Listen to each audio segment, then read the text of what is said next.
बिस्मिल्लाहिर्रहमानिर्रहीम। ਲੈ ਵੀ ਇਹ ਸਾਡੇ ਟੋਟਕੇ ਵੀ ਆ ਅਤੇ ਨੁਸਖੇ ਵੀ ਆ। ਇਹ ਇਨਸ਼ਾਅੱਲਾ ਜੇ ਲੱਗ ਜਾਵੇ ਤਾਂ ਪਾਉ 12, ਜੇ ਤਕਦੀਰ 'ਚ ਵਾਲਾ ਤਾਂ ਫਿਰ ਕੁਛ ਨਹੀਂ ਅਸੀਂ ਕਰ ਸਕਦੇ, ਕੋਈ ਵੀ ਕੁਛ ਨਹੀਂ ਕਰ ਸਕਦਾ। ਸਾਰਾ ਹੀ ਕੰਮ ਅੱਲਾ ਦੀ ਤਰਫੋਂ ਹੁੰਦਾ ਅਤੇ ਅੱਲਾ ਦੀ ਤਰਫੋਂ ਸ਼ਫਾ ਅਤੇ ਅੱਲਾ ਦੀ ਤਰਫੋਂ ਬਿਮਾਰੀ ਹੈ। ਅਤੇ ਮੈਂ ਇਹ ਟੋਟਕਾ ਪੇਸ਼ ਕਰਦਾ ਕਿ ਜਿਹੜੇ ਬੱਚਿਆਂ ਨੂੰ ਮੋਸ਼ਨ ਕਹਿ ਦਿਓ, ਟੱਟੀਆਂ ਕਹਿ ਦਿਓ ਲੱਗ ਜਾਂਦੀਆਂ, ਕੋਈ ਹਰੀਆਂ ਕਰੀ ਜਾਂਦਾ, ਕੋਈ ਕੁਛ ਕਰਦਾ, ਬੱਚੇ ਕਮਜ਼ੋਰ ਹੋ ਕੇ ਮੁੜ ਕੇ ਉਹਨੇ ਪਾਣੀ ਲਵਾਓ ਜੀ, ਇਹਨੂੰ ਪਾਣੀ ਦੀ ਕਮੀ ਹੋ ਗਈ।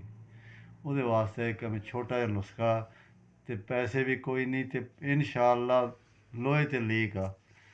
ਉਹ ਇਹ ਨੁਸਖਾ ਹੈ ਬਈ ਅਨਾਰ ਦਾ ਛਿਲਕਾ ਲੈ ਲਓ, ਉਹਨੂੰ ਸੁਕਾ ਲਓ, ਜਾਂ ਨਹੀਂ ਉਹ ਤੁਸੀਂ ਕਰ ਸਕਦੇ ਪੰਸਾਰ ਦੇ ਜਾ ਕੇ ਅਨਾਰ ਦਾ ਛਿਲਕਾ ਲੈ ਲਓ, ਸੁੱਕਿਆ ਸੁਕਾਇਆ ਬਿਲਕੁਲ ਤੁਹਾਨੂੰ ਮਿਲ ਜਾਏਗਾ।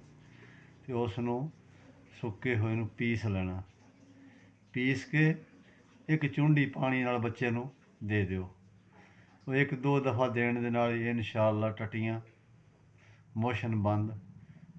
ਅੱਲਾ ਦੀ ਖੈਰ ਤੰਦਰੁਸਤੀ ਅੱਲਾ ਅਤਾ ਕਰਦਾ।